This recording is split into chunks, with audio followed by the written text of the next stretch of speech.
متد سوزوکی در ابتدا توی ژاپن شناخته شد و بعد از اون در سال 1958 به آمریکا راه پیدا کرد.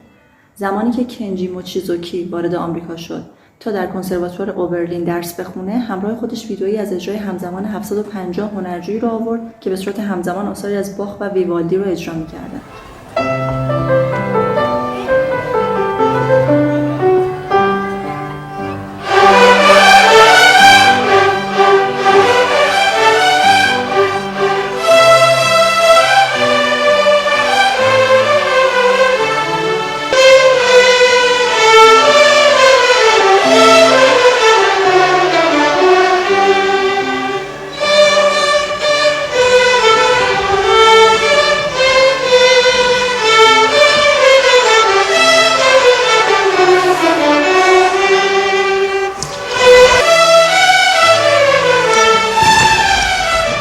در سال 1964 اتود سوزوکی با اجرای هنرجوهای خودش که از ژاپن به آمریکا رفته بودند بیشتر شناخته شد و در بین سالهای 1965 تا 1970 سوزوکی چندین مستر کلاس توی کنسرواتوار اوبرلین برگزار کرد.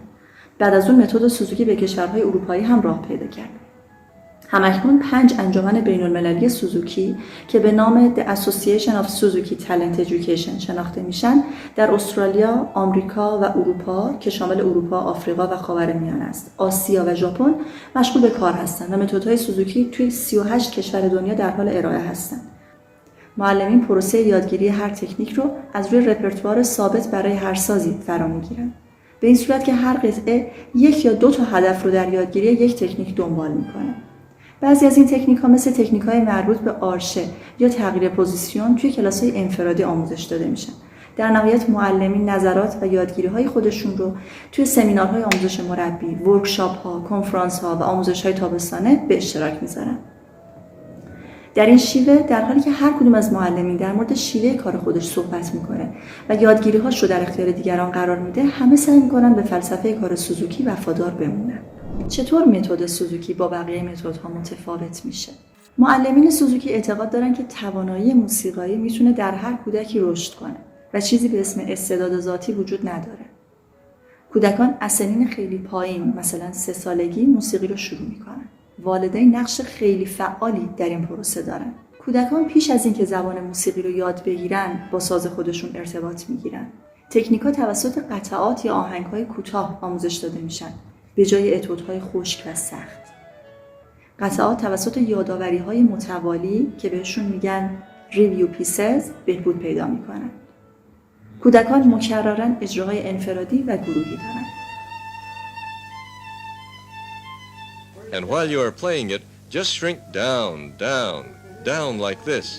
In fact, see if you can do whatever I do. All right, let's try it. Ready? Start.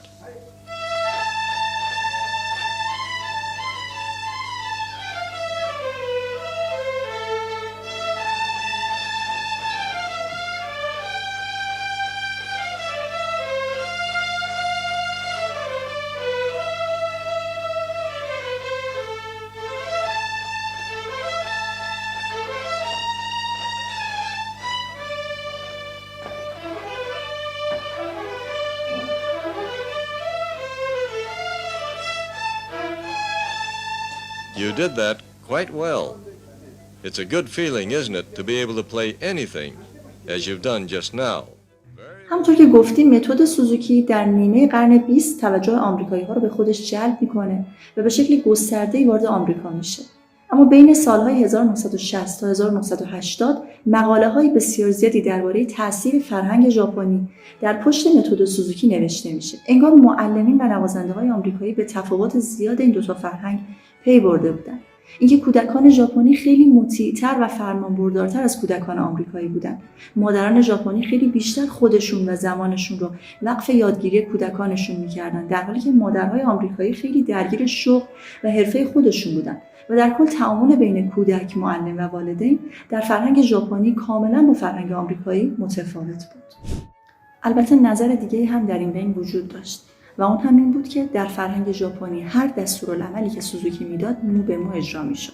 برای مثال اگه سوزوکی میگفت الان حرکت آرشه باید 10,000 بار اجرا بشه، هم کودکان و هم معلمین دقیقاً همون رو اجرا میکردن. ولی آمریکایی‌ها ممکن بود به این دستورالعمل بخندن و فکر کنن سوزوکی داره شوخی میکنه.